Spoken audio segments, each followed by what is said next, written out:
이 시간 또 이렇게 주님 앞에 불러주셔서 주님을, 살아계신 주님을 바라보면서 예배드릴 수 있게 해주신 것 감사하고, 특별히 한 주간 동안 살면서 온전히 주님의 주님 되심 앞에 깨어있지 못하고 입으로는 주여 주여 부르면서도 사실은 내가 주인 되고 또 세상을 주인 삼아 살았던 시간들을 회개함으로 주님의 보혈로 깨끗이 우리의 심령을 씻어주셔서 주님께서 기뻐 받으시는 심령, 오직 주님께만 올려드려지는 그런 예배가 되도록 다 함께 기도함으로 주님 앞에 나아가겠습니다.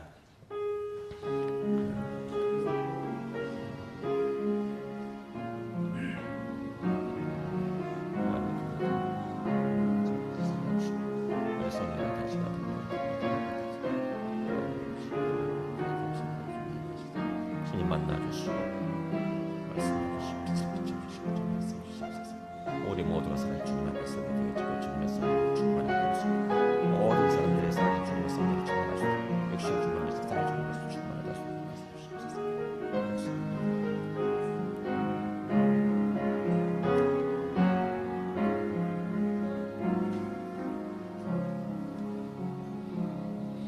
만일 우리가 우리 죄를 자백하면 그는 미쁘시고 의로우사 우리 죄를 사하시며 우리를 모든 불의에서 깨끗하게 하실 것이요. 아멘. 주를 찬양하나이다. 가사에 우리 마음을 실어서 주님 앞에 올려드리겠습니다. 아멘. 주를 찬양하나이다.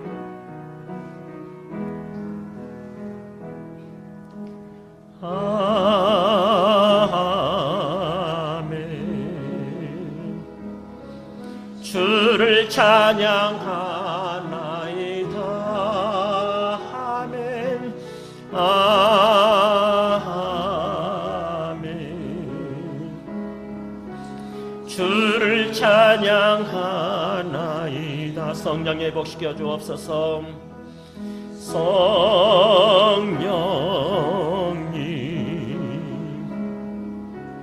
회복시켜 주옵소서. 아멘. 성령님 치유하여 주옵소서. 치유하여 주옵소서.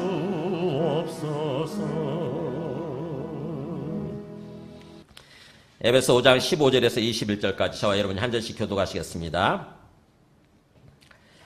에베소 5장 15절에서 21절. 그런즉 너희가 어떻게 행할지를 자세히 주의하여 지혜 없는 자같이 하지 말고 오직 지혜 있는 자같이 하여 세월을 아끼라. 때가 악하니라. 그러므로 어리석은 자가 되지 말고 오직 주의 뜻이 무엇인가 이해하라. 술 취하지 말라. 이는 방탕한 것이니 오직 성령으로 충만함을 받으라. 시와 찬송과 신령한 노래들로 서로 화답하며 너희의 마음으로 주께 노래하며 찬송하며 범사에 우리 주 예수 그리스도의 이름으로 항상 아버지 하나님께 감사하며, 같이 읽습니다. 그리스도를 경외함으로 피차 복종하라. 아멘. 앉으시겠습니다. 네, 우리가 성령을 따르는 삶이라고 하는 큰 주제를 걸고 오늘 4주째 한 달 동안 주님의 말씀을 듣고 있습니다. 성령을 따르는 삶. 그러니까 성령을 따라 행하는 삶이죠. 그래서 성령을 따라 사는 거예요. 정반대는 육신을 따라 사는 삶이죠. 육신은 우리의 몸뚱아리를 의미하는 말이 아니라 우리 속에 있는 죄성, 죄의 본성, 타락한 본성이라고 하는 단어라고 그랬습니다. 그러니까 우리 성경에 육체라는 말이 나오고 육신이란 말이 나올 때 우리 이 몸뚱아리를 가리키는 것이 아니라 우리 속에 숨겨져 있는 어떤 그 타락한 본성이에요. 본성, 죄성. 우리 믿지 않을 때는 당연히 그렇게 살죠. 그죠? 우리 본성을 따라서 살잖아요. 근데 믿는 사람들 속에는 성령이 들어오시게 돼가지고 이제부터는 성령을 따라 살아야 된다고 하는 거죠. 성령을 따라서. 그게 참된 믿음 생활이에요. 그러니까 성령을 받아야 되고 그 다음에 또 성령을 따라 사는 삶. 그 중에 오늘 말씀의 주제는 성령으로 충만함을 받으라 이렇게 돼 있죠. 제목이. 성령으로 충만함을 받으라. 그 말은 성령을 받으라 이런 뜻이 아닙니다. 우리는 다 성령 받은 사람들인 거고 예수 믿었으면 다 성령을 받은 사람들이에요. 문제는 성령을 받을 뿐만 아니라 성령으로 항상 충만한 상태에서 삶을 살아가는 거. 그러니까 성령의 이끌림을 받는 거, 항상 성령의 인도를 받는 거, 그런 삶을 살으라라고 하는 그런 말씀의 제목입니다. 오늘 주제가, 말씀의 제목이 성령으로 충만함을 받고 있어라, 이렇게 생각하시면 될 것 같아요. 성령으로 충만함을 받고 있어라. 항상 성령 충만한 상태에 있어라. 성령 충만함을 유지하라 라고 하는 그런 제목입니다. 오늘 제목이. 우리 그 말씀에 그 18절에 나와 있는 것처럼 오직 성령으로 충만함을 받으라는 말이 처음 성령을 받으라는 말이 아니고 항상 성령 충만한 상태에 있어라 라고 하는 그런 의미입니다. 항상. 자, 오늘 말씀과 관련해서 우리 그 말씀을 시작하기 전에 한번 그 동영상 하나 좀 보도록 하겠습니다. 일본 작가가 만든 어떤 그거예요. 3분짜리인데 시계추라고 하는, 인생의 시계추라고 하는 어떤 그런 동영상인데, 우리 인생을 시계에 이렇게 빗댄 것입니다. 우리 인생이 막 흘러가죠. 그래서 보면은 시계가 이렇게 왔다 갔다 하면서 그냥 시간이 흘러가잖아요. 그죠? 우리 인생이 흘러가는 거죠. 근데 젊었을 때는 어떻게 됩니까? 못 모르고 살잖아요. 그죠? 못 모르고 지잘 날마서 열심히 삽니다. 그러면서 막 하나님의 뜻이고 보고 전혀 상관이 없이 그냥 내 마음대로, 내 욕심대로 막 인생을 살죠. 그랬다가 나중에 조금 나이 들어서 인생에 철이 들지 않습니까? 그죠? 우리 오늘 보면은 철이 들 때가, 아내가 병들었을 때 그때 철이 들어요. 아내가 병들어서 누울 때 비로소 그때 철이 들어가지고 그때부터 열심히 살아보려고 하는데, 문제는 인생이 너무 빠른 거예요. 그리고 우리 인생이 너무 제한되어 있다고 하는 것입니다. 우리가 한 500년 사는 게 아니잖아요. 그죠? 500년, 1000년 사는 게 아니고 기껏해야 한 100년 이쪽 저쪽 살다 가는 거 아닙니까? 그죠? 그래가지고 나이가 한 50, 60 넘으면서부터는 왜 그렇게 빠른지 모르겠어요. 그죠? 50, 60 넘으면서부터는 왜 그렇게 인생이 빠른지 모르겠다, 이런 생각이 들지 않습니까? 우리 나이에 따라서 인생의 속도를 보통 얘기하잖아요. 30대는 30km, 40대는 40km, 그랬다가 50대가 되면 막 50km로 달리기 시작하고, 60대가 되면 60km가 되고, 70대가 되면 70km. 그러니까는 더 막 빨리 느껴지는 거죠. 금방 인생이 막 10년 막 흘러가 버리는 거죠.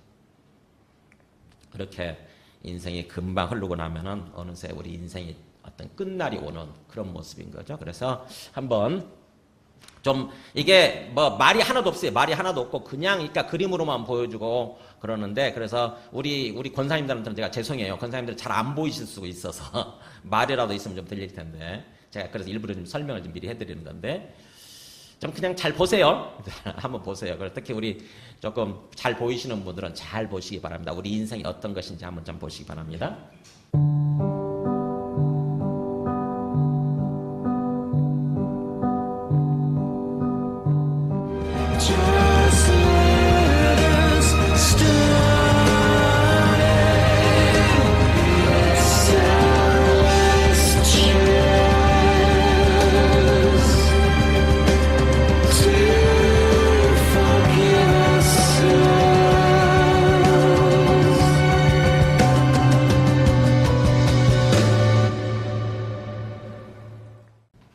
이해되세요?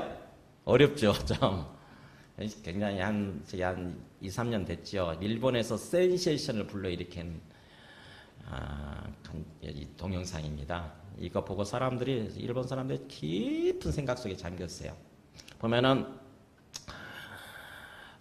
젊었을 때 막 어떤 담배도 피고 술도 먹고 막 이렇게 살죠. 아무리 옆에 사람이, 사랑하는 사람이 좀 말 좀 들으라고 얘기를 해도 큰 소리 쳐도 말 안 듣죠. 그죠? 이게 얘기하는 모습이 있잖아요. 이렇게 전화기처럼 이렇게 하는 거 있잖아요. 그게 말 들으라고 하는 얘기거든요. 말 안 듣잖아요.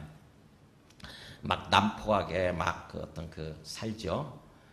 그랬다가 이제 결혼해서 자식 낳고 사는데, 문제는 이 사람이 이제 나이 늙어가는 와이프한테는 관심이 없고, 술집에 젊은 여자한테 관심이 있는 거예요. 그래서 술집에 가서 또 이렇게 젊은 여자 끼고 살다가 집에 들어와 보니까 아내가 쓰러져 있잖아요.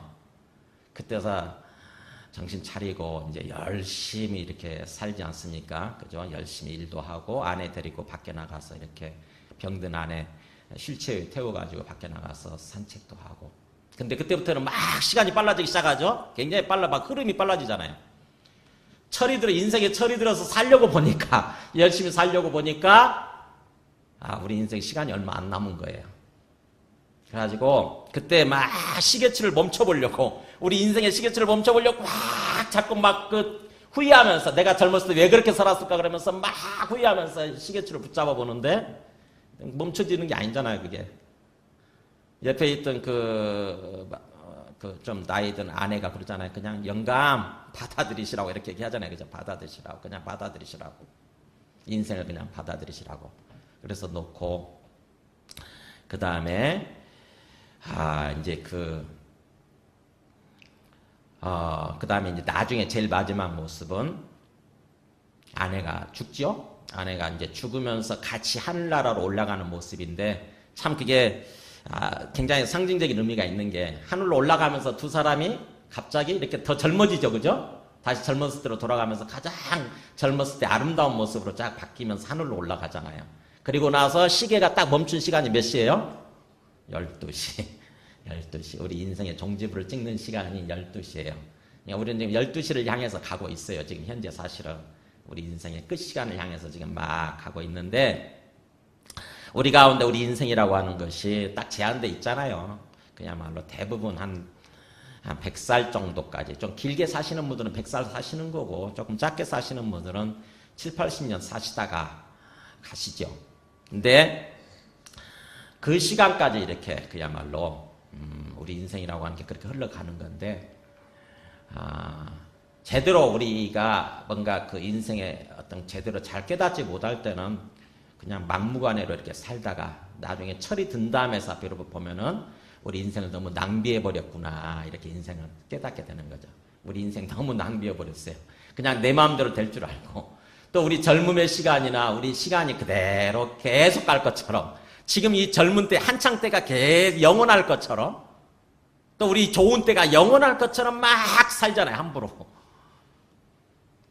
그랬다가 철이 들어서 보면은 그냥 인생의 끝날이 너무 가까이 있는 그런 모습이 되는 거죠. 그래서 우리 가운데는 살아온 시간보다 앞으로 살아갈 날이 굉장히 아주 짧은 그런 분들도 계신 거고요. 그래도 조금 더 살아갈 날이 아직 좀 있는 분들도 계실 텐데, 중요한 것은 지금 우리가 놓여져 있는 환경 속에서 주님의 뜻을 잘 분별하는 거. 네. 주님의 뜻을 잘 분별하는. 그래서 오늘 말씀이 그렇게 되어 있습니다.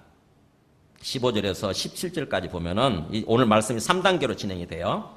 15절에서 17절까지는 세월을 아끼라, 때가 악하니라.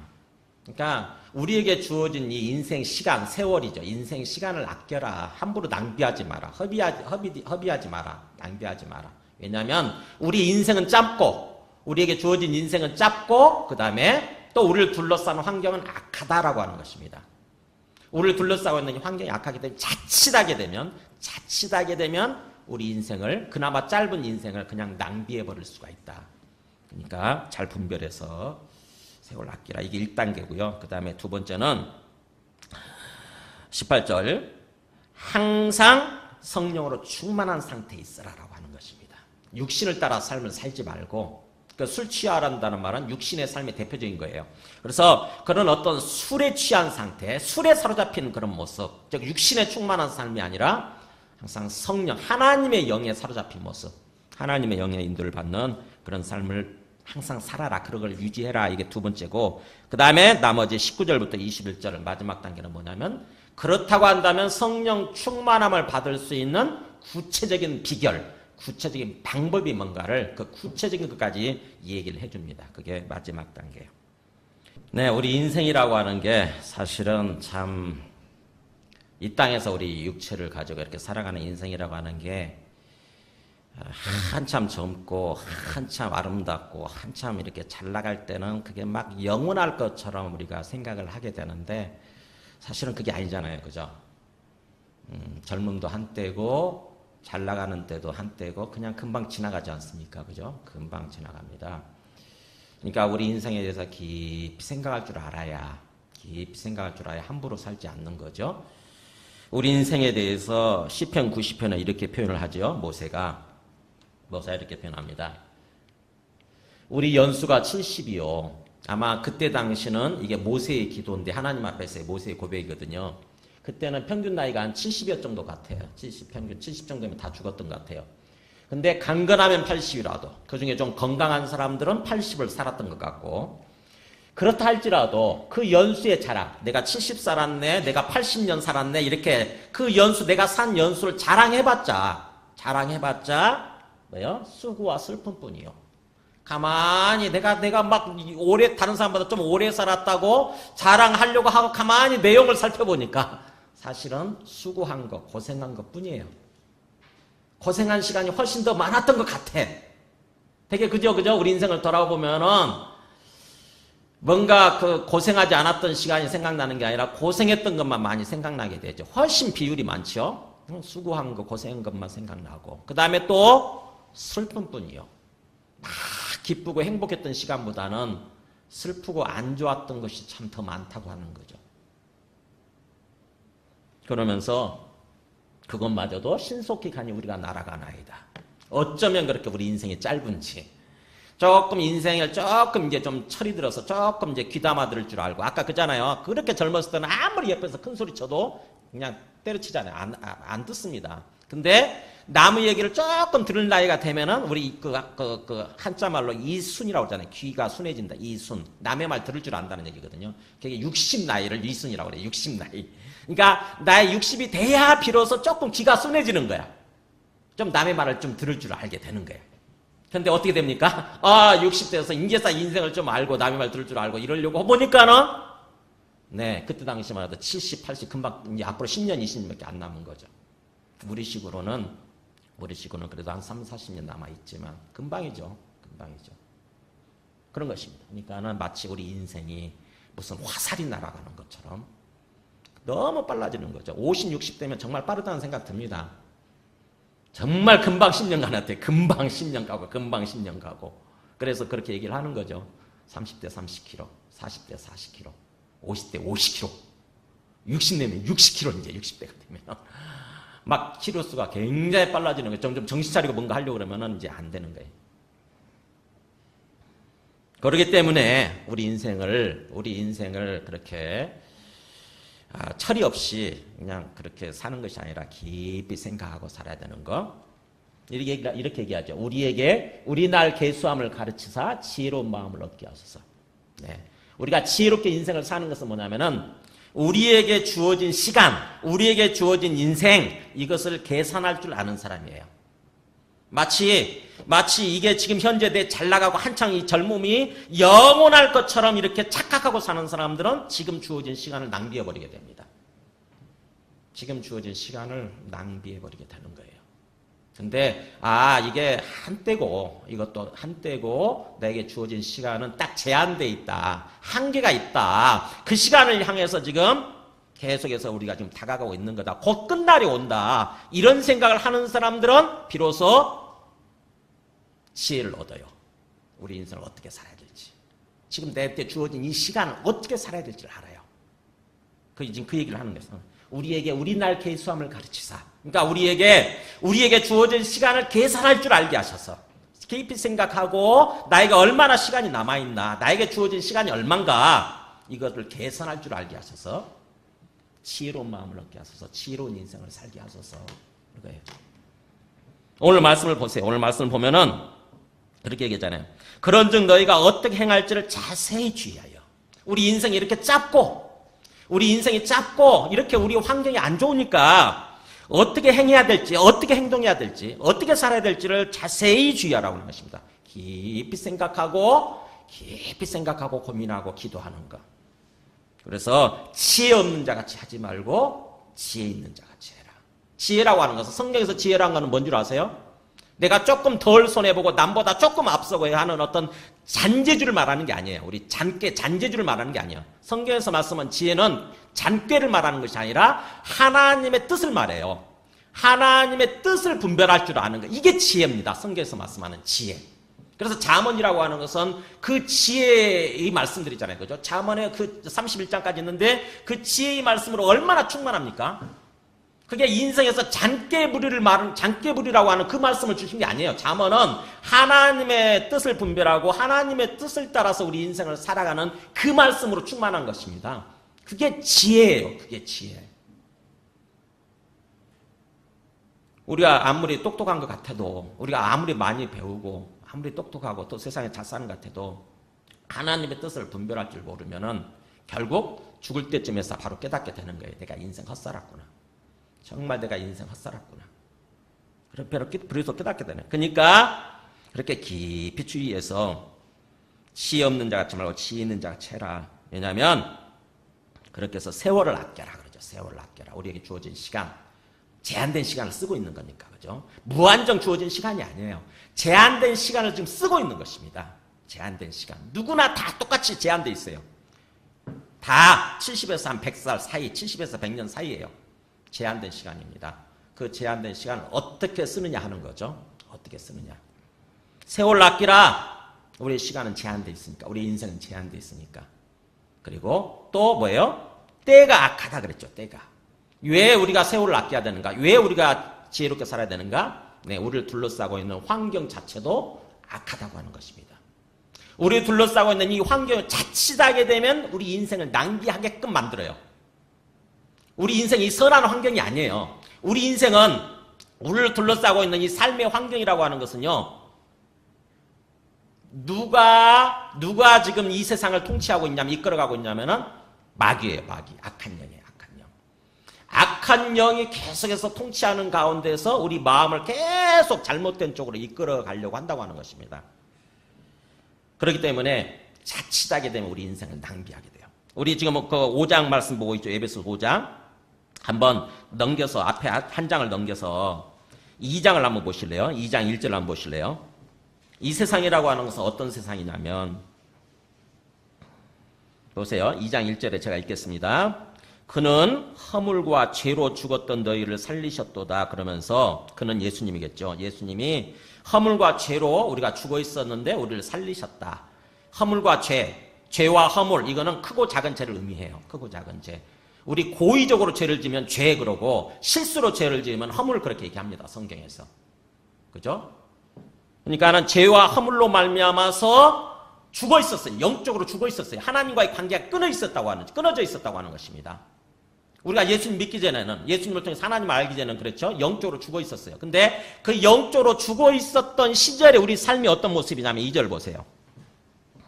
그때의 너희는, 허물과 죄로 죽어 있었던, 영적으로 죽어 있었을 때의 너희는 그 가운데서 행하여, 계속 허물과 죄 가운데서 행함으로써 이 세상의 풍조를 따르고, 풍조, 영어로는 트렌드, 이 세상의 흐름이죠. 이 세상의 문화. 이 세상에 흘러가는 대로 이 세상의 문화를 나도 모르게 따라가요.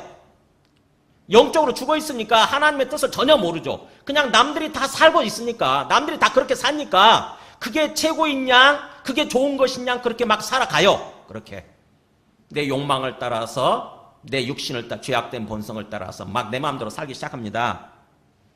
이 세상의 풍조를 따라고, 그 다음에 뭐예요? 공중의 권세 잡은 자를 따랐으니. 그러니까 나도 모르게 이 세상의 풍조를 따라 살고 있었는데, 사실은 영적으로 보게 되면 누구를 따라가고 있었느냐? 공중의 권세 잡은 자. 이 공중 있죠. 이 공중. 스카이. 이 공중에 권세 잡은 자가 있다고 하는 것입니다. 이 공중에 주인이 있대요. 우리 인생에, 이 세상에 주인이 있대요. 그게 누구냐? 곧 지금 불순종의 아들들 가운데서 역사하는 영이라. 안 믿고 있는 사람들 마음속에 역사하고 있는 영. 누굴 것 같으세요? 누굴 것 같으세요? 마귀예요. 마귀, 사탄. 그러니까 나는 안 보이니까, 사탄이나 마귀가 안 보이니까, 영이니까 안 보이잖아요. 안 보이니까 그냥 내 마음대로, 내 욕심이 드는 생각대로 이 세상의 풍조를 따라서 남들 하는 대로 살고 있었어요. 근데 나도 모르게 뭐예요? 사실은 내가 마귀를 따라가고 있었다고 하는 것입니다. 마귀를 추종하고 있었대요. 그래서 3절에 그렇게 나오죠. 전에는 우리도 다 그 가운데서, 그러니까 너희들뿐만 아니라 사도 바울이 고백하는 거예요. 우리도 다 마찬가지였다. 나도 마찬가지였다고 하는 거죠. 전에는 나도 다 그 가운데서, 그렇게 허물과 죄 가운데서 우리 육체의 욕심을 따라 지내며, 우리 육체의 욕망, 사실은 죄악된 본성의 욕망이죠. 그 욕망을 따라 지내면서, 그래서 육체와 마음에 원하는 것을 하여, 내 몸이 원하는, 내 육체가 원하는 대로, 내 마음이 원하는 대로, 내 마음대로 살았다. 근데 그게 다른 이들과 같이 본질상 진노의 자녀였더니, 그렇게 삶을 살았을 때 우리가 미래가 어떻게 되느냐, 우리에게 주어질 종국, 결말이 어떻게 되느냐, 진노의 자녀, 하나님의 진노, 하나님의 심판의 자녀였다고 하는 것입니다. 그러니까 결국에는 우리가 영원한 심판을 향해서 갈 수밖에 없었던, 가고 있었던 그런 삶이었다고 하는 거죠. 그게 우리를 둘러싸고 있는 지금 이 세상이라고 하는 환경이에요. 영적 환경. 눈에 안 보이죠. 마귀가 안 보여요. 마귀 보이면 누가 마귀를 따라가겠습니까? 마귀는 안 보이지만 공중의 모든 이 세상의 권세를 가지고 자꾸 우리를 유혹하는 거예요. 자꾸 우리를 하나님의 뜻으로부터, 하나님의 뜻을 따라 살아가는 삶으로부터 자꾸 우리를 꼬드겨가지고 자기를 추종하도록, 그래서 영원한 심판을 향해서 가도록 자꾸 우리 마음을 유혹하는 거예요. 누구를 통해서 유혹하냐? 환경을 통해서 유혹하고요. 그 다음에 가까운 사람들을 통해서 자꾸 유혹을 해요. 가까운 사람들. 그리고 이 세상의 문화를 통해서 유혹하죠. 그러니까는 생각해 보세요. 가까운 사람이 얘기하는데, 가까운 사람이 얘기하는데 안 들을 수도 없고, 또 사람들이 다 그렇게 사는데 또 내가 그렇게 안 살아갈 수가 없고, 그러니까는 그렇게 살았는데, 나도 모르게 그렇게 살았는데 사실은 그게 영적으로 결국에는 심판을 향해서, 하나님의 진노를 향해서 걸어가고 있었던 그런 우리의 삶이었다고 하는 것입니다. 이게 우리의 이 땅에서 우리의 인생의 실체예요. 인생의 실체. 그러니까 하나님을 모르면 영적 세계를 모르는 거고, 영적 세계를 모르면은 그저 보이는 것이 전부인 양, 사람들이 살아가는 모습이 전부인 양 그렇게 살게 돼 있는 거예요.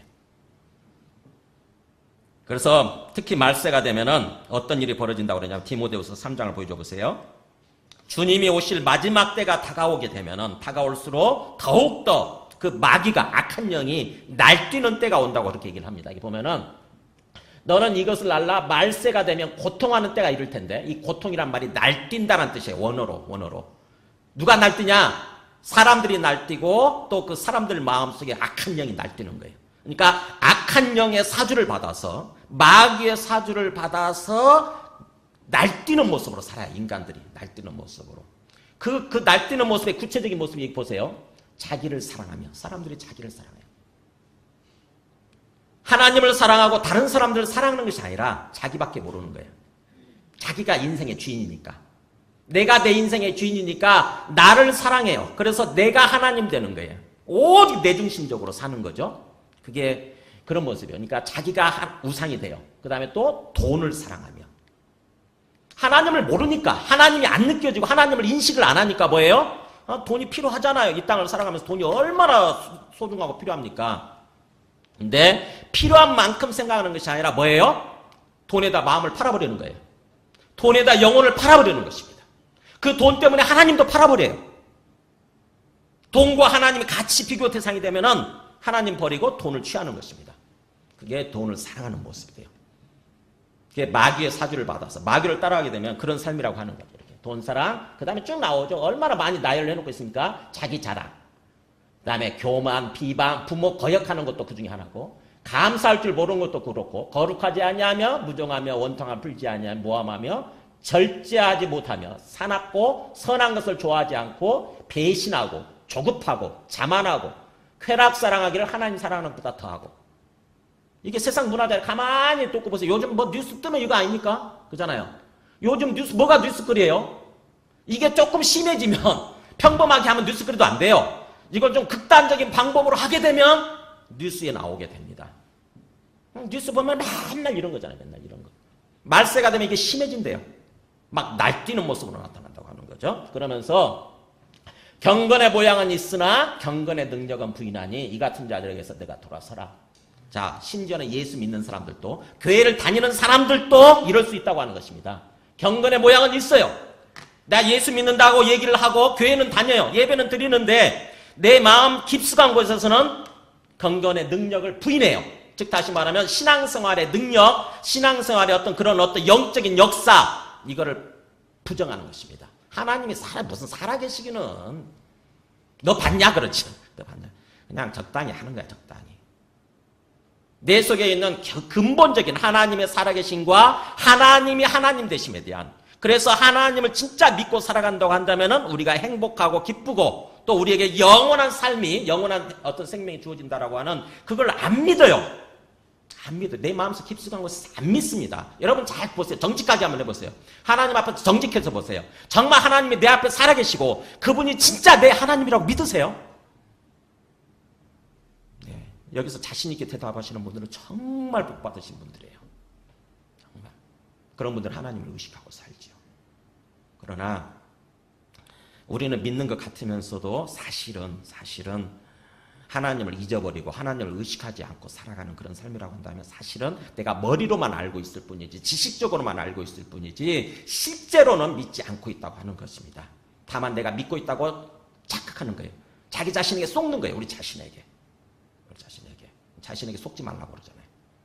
그러니까는 내가 좀 지식적으로 머리로만 알고 있는 신앙인지 진짜로 내 가슴으로 진짜 전인격적으로 내 가슴으로 받아들여서 정말 하나님이 내 앞에 살아계시고 그분이 다 모든 것을 보고 듣고 계시고 그래서 내가 그분 앞에 놓여져 있고 그분이 진짜 나의 하나님 나의 주인이 되신다 라고 하는 것을 진짜 믿고 살아가는지 한번 차차 우리 마음을 들여다보시기 바랍니다.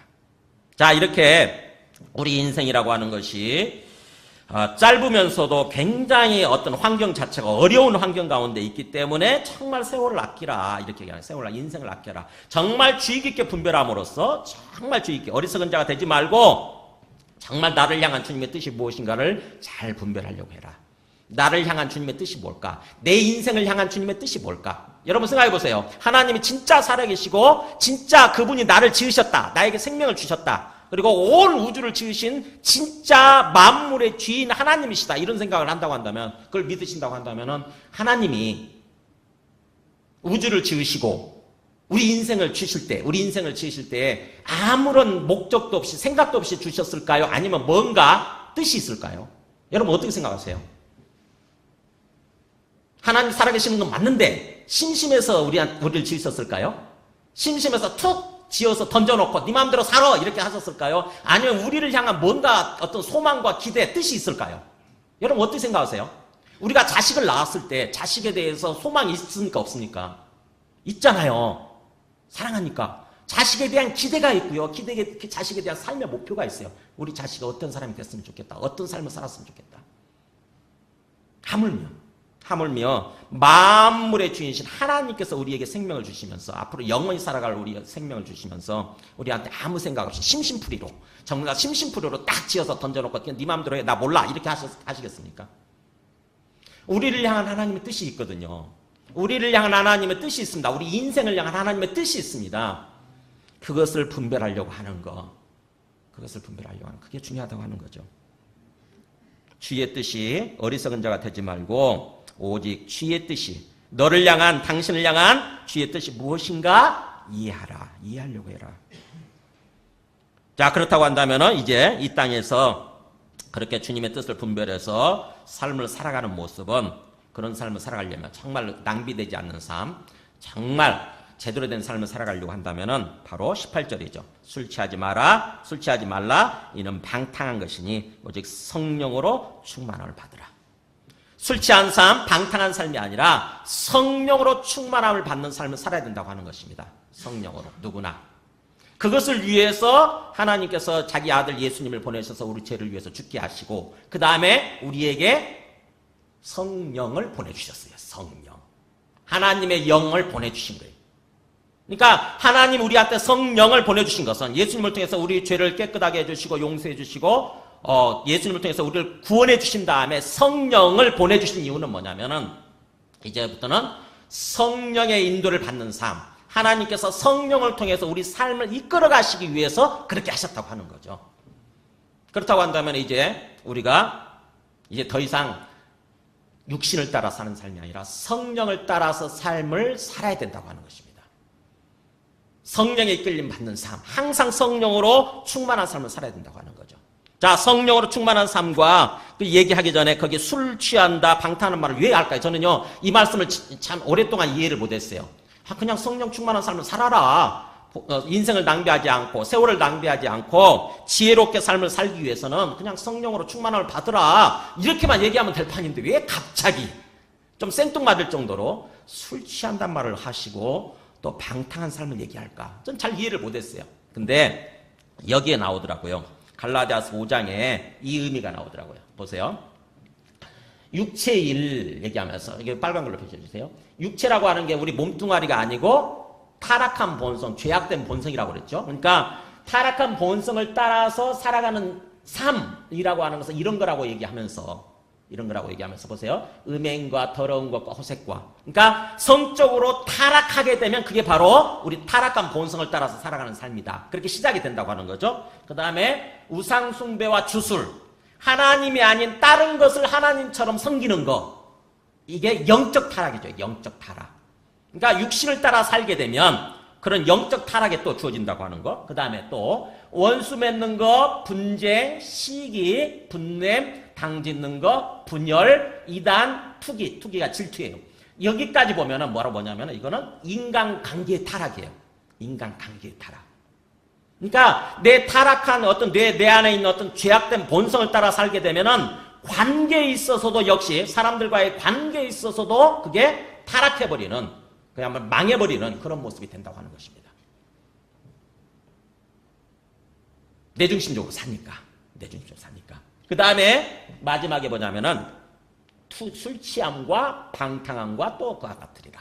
자, 여기 나오죠. 여기 술 취하는 거, 방탕 여기 나오죠. 아까 거기 나오죠. 우리 18절에 술 취한 거, 방탕한 거. 술 취하는 거, 이 방탕한 거다. 그러니까 결국은 뭐예요? 이 술 취한다, 방탕한 말을 어디서 끄집어낸 겁니까? 어떤 맥락에서? 네, 육체의 일의 맥락에서 꺼내는 거예요. 우리 타락한 본성을 따라서 살아가는 삶의 마지막 결정적인 모습이 뭐냐? 마지막 대표적인 모습.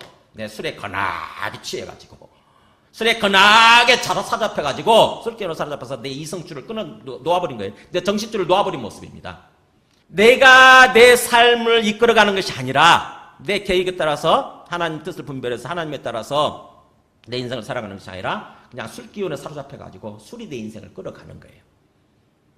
결국 완전히 멸망하는 삶의 모습으로 끌어가게 되는 거죠. 망치는 모습으로. 그래서 그 얘기를 하는 것입니다. 그러니까 술 취하지 마라, 방탕한 삶을 살지 말라, 그것 대신에 성령의 충만을 받으라, 그 말은 그거예요. 육신으로 충만한, 우리 죄악된 본성으로 충만한 삶을 살지 말고 그 반대로 성령으로 충만한 삶을 살아라. 항상 성령 충만한 상태에 있어라 라고 하는 그 얘기예요. 항상 성령 충만함을 유지하고 있어라. 그것을 위해서 하나님께서 성령을 우리에게 보내주셨다고 하는 것입니다. 그러니까 예수 믿는 사람은 우리 안에 성령을 다 받아야 되고요. 받게 돼 있고, 그래서 성령이 우리 안에 있게 되는데, 문제는 성령을 무슨 물건처럼 선반에다 고이 모셔놓고 그 다음에 여전히 내 육신을 따라 사는 것이 아니라, 예수 믿는 사람, 성령 받은 사람들은 뭐예요? 본격적으로 성령을 따라 살아야 돼요. 성령의 인도를 따라 살아야 돼요. 이게 세상 사람들과의 근본적인 차이예요. 세상 사람들은 성령에 대해서 말하면 무슨 뜬구름 잡는 얘기입니까? 이렇게 반응해요. 뜬구름 잡는 얘기. 성령이 뭐예요? 성령이 도대체. 하나님의 영. 그 사람들은 귀신은 믿을 수 있네. 귀신은 믿어요. 근데 일종의 하나님의 영도 귀신처럼 똑같이 영적인 존재 아닙니까? 영적인 존재. 그래서 그 사람들이 귀신은 뭔가 믿을지 모르지만 하나님의 영에 대해서는 부인하는 거죠. 이상하게 그러더라고요. 근데 우리 예수 믿는 사람들은 하나님의 영을 우리 안에 보내주신다고 하는 것입니다. 그래서 그 영을 통해서 하나님께서 우리 삶과 우리와 함께 동행하길 원하시고 우리 삶을 이끌어 가주시길 원하시는 거예요. 그러니까 항상 성령 충만한 상태에 있어라 이렇게 얘기하는 것입니다. 그 다음에 마지막으로요. 그렇다고 한다면 우리가 성령 충만한 삶을 살아가는 비결, 구체적인 방법이 뭐냐? 구체적인 방법, 그게 바로 19절부터 21절까지예요. 어떻게 하면 내가 성령 충만할 수 있을까? 항상 성령 충만한 상태에 살아갈 수 있을까? 구체적인 방법 3가지 나옵니다. 19절 첫 번째 뭘까 한번 보세요. 어떻게 하면 내가 성령 충만할 수 있을까? 시와 찬송과 신령한 노래들을 가지고 서로 화답하며, 그 다음에 너희가 찬송할 때 너희의 마음으로 주께 노래하며 찬송하며. 뭡니까? 찬송이라고 하는 주제죠. 찬송. 하나님을 노래하는 거죠. 하나님을 높이는 것입니다. 하나님을 기리는 거예요. 근데 그렇게 할 때 어떻게 하라고요? 우리 마음으로부터, 마음에서 우러나와서, 마음을 담아서. 많은 사람들이 찬송을 하면서도 아무 생각 없이, 아니면 세상적인 생각이 가득한 채 그냥 입술만으로 부르잖아요. 아까 우리 찬송을 할 때도, 찬양을 할 때도 무려 한 20분 가까이 찬송하는데도 불구하고 계속해서 아무 생각 없이 하게 되는 거죠. 20분 동안 왜 찬송하겠습니까? 사실 하나님을 향해서 우리 마음을 준비하는 시간이거든요. 하나님을 향해서 우리 마음을 드리는 것입니다. 어떻게 하면 그게 가능하냐면은 찬송을 하면서 가사를 하나하나 생각하는 거예요. 가사 생각하면서 정말 내가 그러고 있는가, 가사에다가 우리 마음을 담아서 하나님을 보면서 하나님께 올려드리는 것입니다. 그게 마음으로 찬양하는 거예요.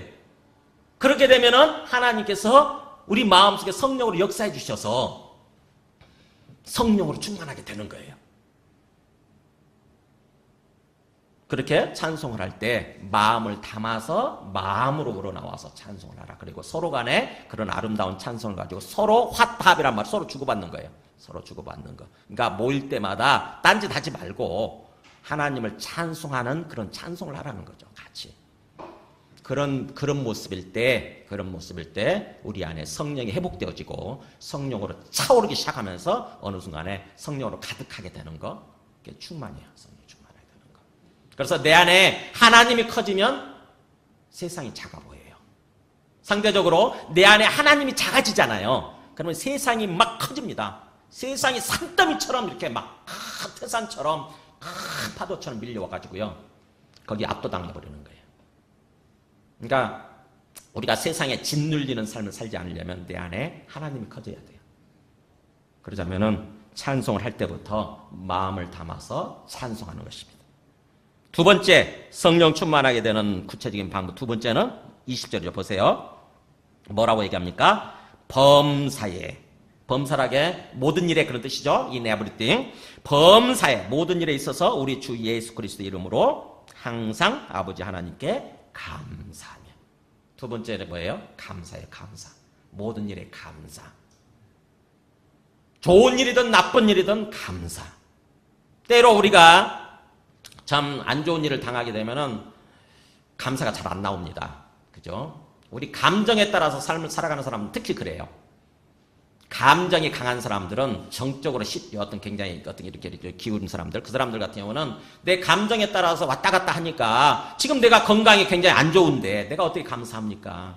그 다음에 내가 하는 일들이 굉장히 어려운 상황에 처했는데 지금 도산당에 생겼는데 어떻게 감사가 나옵니까? 내 자식한테 문제가 생겼는데 어떻게 감사가 됩니까? 이런 생각을 하게 되는 거죠. 저희 딸 예빈이가 지금 일주일째, 지난주 토요일부터 시작해서 일주일째 계속 지금 아파요. 그러니까 마음이 너무 힘들더라고. 밥을 제대로 먹지도 못하고 처음에는 취한 것 같았는데 지금 뭔지도 모르겠어. 병원 갔다 와도 지금 안 낫고 계속 저녁에 또 잠을 못 자고 또 저기 하고 막 이렇게. 그러니까는 감사가 잘 안 되는 거예요 이게. 근데 뭐라고 그럽니까 거기? 범사에 그랬잖아요. 좋은 일 있을 때만 감사하지 말고 안 좋은 일 있을 때도 감사해라. 감사. 여러분 성경에 감사의 비밀이 뭔 줄 아세요? 감사할 때 오히려 하나님의 문이 열려요. 하나님 나라의 문이 열려요. 천국의 문이 열려요. 감사할 때. 우리가 육신을 따라서 살아갈 때는 좋을 때만 감사하게 되고 안 좋은 일 있을 때는 절대로 감사를 못하게 되죠. 그러나 영적인 세계의 비밀은 감사하게 될 때 서서히 열린다고 하는 것입니다. 하나님 나라의 문이 열려요. 그러니까 좋을 때나 나쁠 때나 감사해라. 어떻게 감사하느냐? 그 과정 방법은 거기 나오죠. 주 예수 그리스도 이름으로 아버지 하나님 앞에 나아가서 주 예수 그리스도의 이름. 여러분 이 이름이 어디서 나온지 아세요? 주 예수 그리스도. 그냥 예수가 아니죠. 그냥 예수가 아니고 주 예수 그리스도. 언제 쓰는지 아세요? 이게 굉장히 중요하다고 그랬습니다. 우리가 복음을 제대로 알아가는 데 있어서 그 예수님을 향해서 어떻게 호칭을 하느냐, 어떻게 이름을 부르느냐에 따라서 그것을 아는 게 중요해요. 사도행전 2장 36절 예수를 주와 그리스도가 되게 하셨느니라 여기 나오잖아요. 주 예수 그리스도 여기 나오지 않습니까? 그러니까는 이 예수님을 향해서 그냥 예수라고 하지 않고 주와 그리스도란 말을 붙여가지고 표현하게 될 때는 어떤 의미냐면 이 앞에 가정부터 있는 거예요. 예수님이 오셔서 십자가에서 죽으셨어요. 사람들은 몰랐어. 그냥 그때까지는 훌륭하게 삶을 살다가 그냥 죽으셨구나. 근데 공자처럼 훌륭하고 부처님처럼 훌륭하고 또 마호메트처럼 훌륭하다. 그래서 4대 성인까지는 인정을 하잖아요. 예수님을. 그죠? 4대 성인까지는 인정을 해요. 근데 그 예수님이 죽고 끝났다고 한다면 거기까지일 텐데 부활하세요. 예수님은 부활시키세요. 하나님이. 부활시키시고 그 다음에 하늘로 끌어올리시게 됩니다. 제자들이 보는 앞에서 하늘로 끌어올려 주시게 돼요. 그래서 하늘로 끌어올려지고 난 다음에 말씀을 보니까 이미 구약에 예언 말씀이 예언되어 있는 거예요. 시편 110편의 1절에 이렇게 예언되어 있어요. 주께서 내 주에게 말씀하시기를 내가 너의 원수로 너의 발등상이 되게 하기까지 너는 내 우편에 앉아있으라 하셨도다. 네. 주께서 내 주에게, 앞에 주는 하나님 아버지를 얘기하는 거고 뒤에 주는 예수님이죠.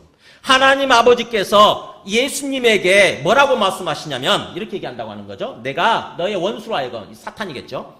내가 너의 원수 사탄으로 하여금 네 발등상이 되게 하기까지. 발등상이라고 하는 것은 우리 말을 올라갈 때 이 발 딛고 올라가는 거 있잖아요. 발판. 그러니까 사탄을 네 발등상으로 삼을 때까지, 네 발판으로 삼을 때까지, 즉 다시 말하면 네 발 아래 무릎 꿇릴 때까지 그런 뜻이에요. 사탄이 지금 활개치고 있지만, 악한 영이 지금 세상에서 막 활개치고 있지만 내가 그를 완전히 정복하고 네 발밑에 꿇릴 때가 온다고 하는 거죠. 그럴 때까지 예수 너는 내 우편에 앉아있으라 이렇게 말씀하셨다고 하는 거예요. 하나님 우편에 앉아있다는 말, 하나님 이렇게 계시고 하나님 우편에 이렇게 계시겠죠. 하나님 우편에 앉아있다는 말은 하나님 대신 통치하는 자리예요. 그게. 그러니까 예수님이 하나님의 아들로서 하나님처럼 똑같이 통치하고 계시다고 하는 것입니다. 그렇다고 한다면 하늘에 올라가신 예수님은 어디 계시는 거예요? 하나님 우편에. 하나님 우편에서 지금 하나님 역할을 하고 있는 거예요. 통치하고 계시는 거예요. 바로 그 예수님을 향해서 이렇게 얘기하는 것입니다. 그런즉 이스라엘 온 집은 확실히 알지니. 이스라엘이라고 하는 하나님의 백성이에요. 하나님의 모든 백성, 이렇게 여기 앉아있는 분들 다 여러분이 하나님의 백성이에요. 하나님께서 택하고 불러주셔서 하나님의 백성이에요. 모든 사람들, 모든 하나님의 백성들은 다 확실히 알지니 그렇게 얘기해요. 확실히. 그냥 대충 알면 안 되고 확실히 알아야 된다. 뭐냐면은 너희가 십자가에 못 박은 이, 너희가 십자가에 못 박은 이 예수를, 그러니까 너희가 몰라서 못 모르고 십자가에 못 박아 죽였는데, 예수를 십자가 못 박아 죽였는데 그 예수를 하나님이 다시 살리시고 부활시키시고 승천시키셔서 하나님 우편에 앉게 하심으로써 뭐예요? 주와 그리스도가 되게 하셨느니라. 네. 그러니까 예수님을 향해서 주님이시다, 그리스도가 되신다, 구원자가 되신다 이렇게 표현하는 것은 바로 지금 하나님 우편에서 앉아 계시는 그 주님을 바라보면서 하는 얘기입니다. 살아계시는 주님, 하나님이신 주님. 그래서 주와 그리스도가 되시는 예수님. 그래서 주 예수 그리스도란 말을 할 때는 이게 초대교회 때 명제예요. 복음을 전할 때 이렇게 예수는 주님이 되시고 그리스도가 되신다. 지금 당신 앞에 살아계신다. 지금 우리 앞에 살아계신 하나님이시다. 그분이 나의 주님이시다. 이거를 마음속에 담고 표현하는 거예요. 그게.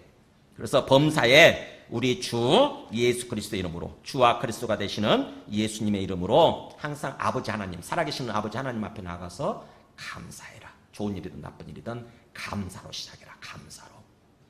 그래서 찬송과 감사. 그 다음에 마지막 성령 충만함을 받는 비결. 마지막은 뭐냐면은 21절이죠. 21절. 그리스도를 경외함으로 피차 복종하라. 피차 복종하라. 피차란 말은 서로죠. 서로. 그러니까 모든 관계 속에서 우리가 삶을 살아가잖아요. 그죠? 우리 인생이라고 하는 것은 관계 아닙니까? 관계 연속. 부모와 자식 간의 관계. 그 다음에 남편과 아내 부부 관계, 그 다음에 또 사회에 나가게 되면은 일반 사회생활의 관계가 있잖아요. 모든 관계의 연속이에요. 근데 그 관계 속에서 뭐예요? 서로 간에 복종하라고 하는 것입니다. 서로 간에 복종이 돼야, 그래야 성령 충만한 삶을 산대요. 근데 우리 그게 잘 안 되죠. 그죠? 우리 잘 안 돼요. 왜 잘 안 돼요? 네. 내 속에 있는 자존심 때문에 잘 안 돼요. 자존심 때문에. 부부지간에도 마찬가지고, 그다음 심지어는 부모와 자식 간의 관계에 있어서도 수가 틀리잖아요. 뭔가 내 마음대로 안 되고 내 뜻대로 안 되면은 확 들고 일어나잖아요. 아니 자식이 부모를 향해서 들고 일어나요. 요즘은. 그게 바로 뭐냐면 내 속에 있는 나의 자존심, 그리고 그 자존심의 실체는 내가 주인 되고자 하는 마음이에요. 내가 낮아지기를 싫은 거예요. 내가 낮아지는 게 싫어. 내 자존심 꿀리는 게 싫어. 그러니까는 복종이 안 되는 거죠. 근데 뭐예요? 어떻게 그게 되냐? 그리스도를 경외함으로. 그러니까 우리 앞에, 그죠? 아까 죽으시고 부활하셔서 하늘에 오르셔서 지금도 하나님 우편에 계시는, 그래서 우리 앞에 살아계시는 진정한 주와 그리스도가 되시는, 진정한 주님이시고 구원자가 되시는 그 주님을 바라보게 되면, 주님이 진짜 나의 주님이시고 하나님이시라고 하는 것을 진짜 믿게 되면, 그게 경외하는 거죠. 경외하는 거. 그렇게 되면은 나를 내려놓게 되는 거죠. 그분이 하나님이시니까, 그분이 주님이시니까, 그분 손 안에 달려있는 거잖아요. 그죠? 우리가 죽고 사는 것이 그분 손 안에 달려 있습니다. 내가 하고자 한다고 되는 게 아니에요. 내가 조금 자존심 세워가지고 뭔가 상대방을 향해서 무릎 꿇리고 막 그렇게 되면 조금 되는 것 같잖아요. 하지만 잠시고 결국은 그것 때문에 망하게 되는 거 아닙니까? 아시잖아요. 우리 경험해봐서 다 알지 않습니까? 부모 자식 간의 관계도 마찬가지고 남편과 아내 관계에서도 내 자존심 꿀리지 않고 계속 세우고 가면 결국 끝나잖아요. 결국. 내가 살아있어서 그렇거든요. 내 안에 내가 살아있어요. 내가 주인님이 살아있어요. 여러분 지금까지는 어떻게 잘못된 삶을 살아왔다 할지라도 앞으로 마찬가지 여러분 앞으로를 생각하세요. 앞으로의 삶 속에서 계속해서 내가 살아있잖아요. 계속 내 자존심 살아있고 내 주인됨이 계속 살아있으면 우리는 계속 실패를 반복하게 될 것입니다. 실패한 인생을 계속 반복하게 될 거예요. 주님께서는 그러지 말라고 하는 거죠. 나를 내려놓아라. 나를 내려놓고 그냥 오직 주님만 바라보고 주님 앞에서 주님께 순종하는 거예요. 주님께. 주님 때문에 순종하는 거고 주님께 순종하는 거예요. 그렇게 되면은 그렇게 해서 나를 먼저 상대방에게 복종시키는 것입니다. 좀 자존심 상해도 나를 먼저 상대방을 향해서 복종시키면은 거기서 다 모든 것이 다 살아나게 되는 거예요. 내 안에 성령이 임하게 되고 성령 충만하게 되고 결국 우리 삶이 살아나게 되는 것입니다. 여러분 말씀을 정리하겠습니다. 우리 인생은 굉장히 짧습니다. 그죠? 여러분 잘 공감하시잖아요. 우리 인생 참 짧아요. 너무 유한해요.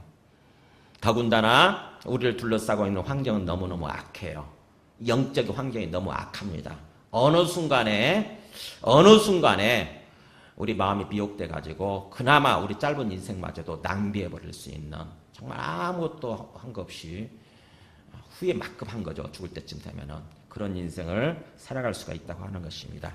그런 인생 살지 않기 위해서는 항상 내 안에 계시는 성령께서 충만하게 임하시도록 성령께서 충만하게 역사하시도록 나를 내려놓고 나를 비우고 항상 주님을 바라보면서 걸어가는 거예요. 항상. 그래서 항상 제가 마지막 정리해 주는 말씀 있잖아요. 히브리서 12장 2절 믿음의 주요 또 온전하게 하시는 이인 예수를 바라보자. 그는 어디 끝에 보면 하나님 보좌 우편에 앉으셨느니라. 네. 아까 복음 그대로죠. 네. 예수님은 믿음의 주가 되시는 분이세요. 우리 믿음의 주인이세요. 믿음의 주인. 우리가 믿는 믿음의 주인. 그 다음에 그분은 우리를 온전한 삶으로 이끌어가기를 원하시고 또 그렇게 하실 수 있는, 해주실 수 있는 분이세요. 그렇기 때문에 그 예수님을 그렇게 바라보는 것입니다. 예수님을. 주님으로서, 믿음의 주님으로서 온전하게 하시는 분이 항상 우리 앞에 계시는 예수님을 바라보면서 그 예수님 앞에 가서 예수님 당신이 나의 주인이시라고 그렇기 때문에 내 주권을 내려놓겠노라고 이렇게 고백을 하는 거예요. 네. 예수님을 바라본다고 하는 것은 그냥 멍하니 바라보는 것을 의미하는 게 아니에요.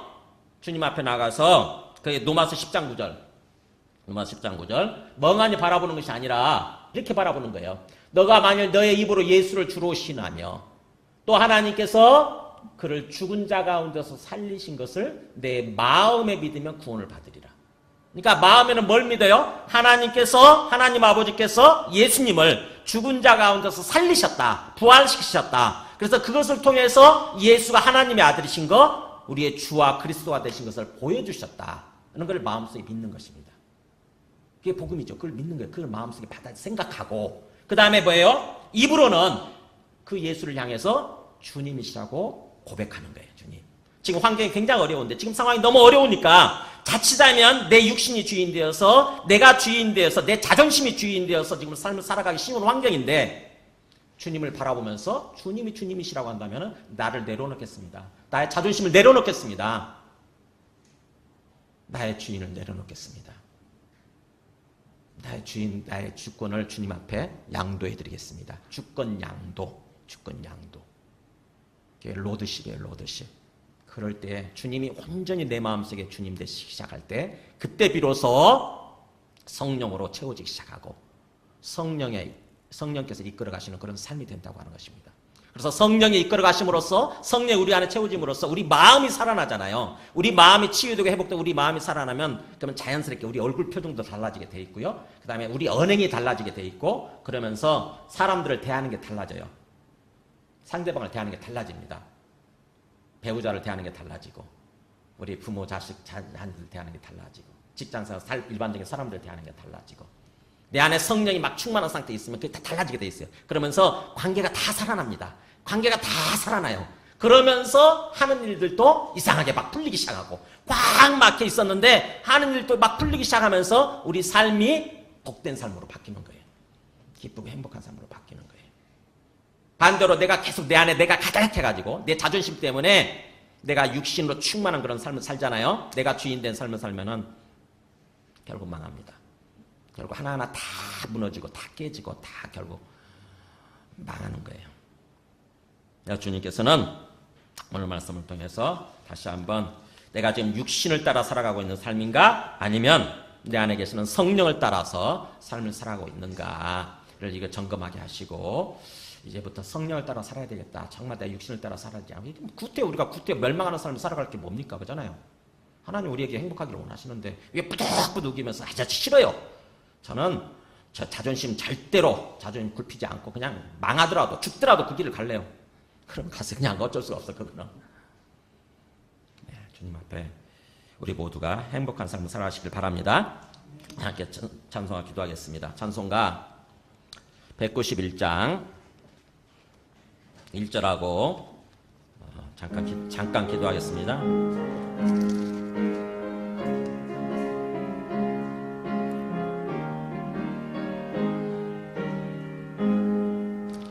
내가 매일 기쁘게 순례의 길 행함은 주의 팔이 나를 안보함이요, 내가 주의 금복을 받는 참된 비결은 주의 영이 함께함이라면, 성령이 계시네 할렐루야 함께 하시네, 좁은 길을 걸으며 밤낮 기뻐하는 것 주의 영이 함께함이라. 아멘, 아멘. 오늘 말씀 들은 말씀을 생각하면서 기도하겠습니다. 우리가 참 힘든 길, 좁은 길을 때로 걸을 때가 오잖아요. 그때도 그래도 기뻐할 수 있는 것은 우리 안에 주님의 영, 성령이 함께 계시기 때문입니다. 그래서 그 성령을 통해서 우리가 주님의 큰 복을 참 받는 참된 비결이 되는 거죠. 오늘 말씀 생각하면서 참 주님께서 우리 삶을 그렇게 행복한 삶으로 복된 삶을 인도해 주시기 위해서 우리 죄를 다 깨끗하게 해주실 뿐만 아니라 성령을 보내주셔서 일평생 내내 성령이 우리 안에 상주하게 하셨는데, 우리가 그 성령에 대해서 알아보지 못하고 여전히 육신을 따라서 타락한 본성을 따라서 삶을 살았다고 한다면 그것을 회개하고 온전히 나를 내려놓기를 원합니다. 다시 한번 성령께서 우리 마음을 주관하시며 우리 삶을 인도하여 주시옵소서. 함께 기도하시겠습니다. 하나님 아버지 감사합니다. 오늘 말씀 통해서 우리 사람들 깨닫게 해주시고 진정으로 모두가 육신 충만한 삶이 아니라 성령 충만한 삶을 살아갈 수 있도록, 모두가 기쁘고 참으로 행복과 복된 삶을 살아갈 수 있도록 영생의 삶을 충만히 누리는 그런 삶을 살아가는 그런 삶을 되도록 주님 인도하여 주시옵소서. 더 이상 나의 자존심을 내려놓고 나의 주인됨을 내려놓고 온전히 오직 주님 앞에서, 그리스도를 경외하고 주님 앞에서 상대방의 복자하고 범사에 감사하고 또 주님을 찬송함으로 진정으로 성령 충만한 그런 삶, 기쁘고 평안한 삶을 살아가게 되도록 인도하여 주시옵소서. 2절부터 하시면서 공헌하시겠습니다. 전내 죄에 빠져서 평안함이 없을 때 예수 십자가의 공로 힘입어 그 발 아래 엎드려 참된 평화 얻으면 주의 영이 함께함이라. 성령이 계시네 할렐루야 함께 하시네, 좁은 길을 걸으며 밤낮 기뻐하는 것 주의 영이 함께함이라. 4절 하겠습니다. 세상 모든 욕망과 나의 모든 정욕 십자가에 이미 못을 박았네, 어둠 밤이 지나고 무거운 짐 벗으니 주의 영이 함께함이라면, 성령이 계시네. 할렐루야 함께 하시네. 좁은 길을 걸으며 밤낮 기뻐하는 것 주의 영이 함께함이라.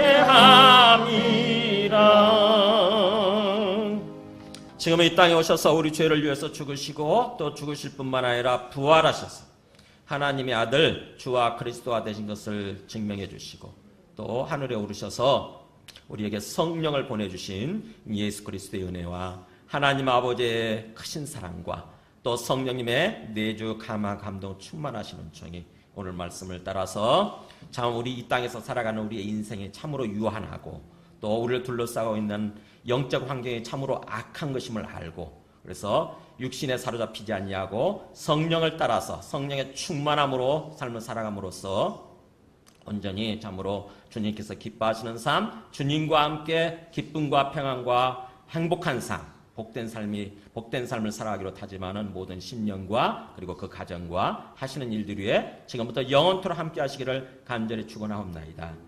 아멘.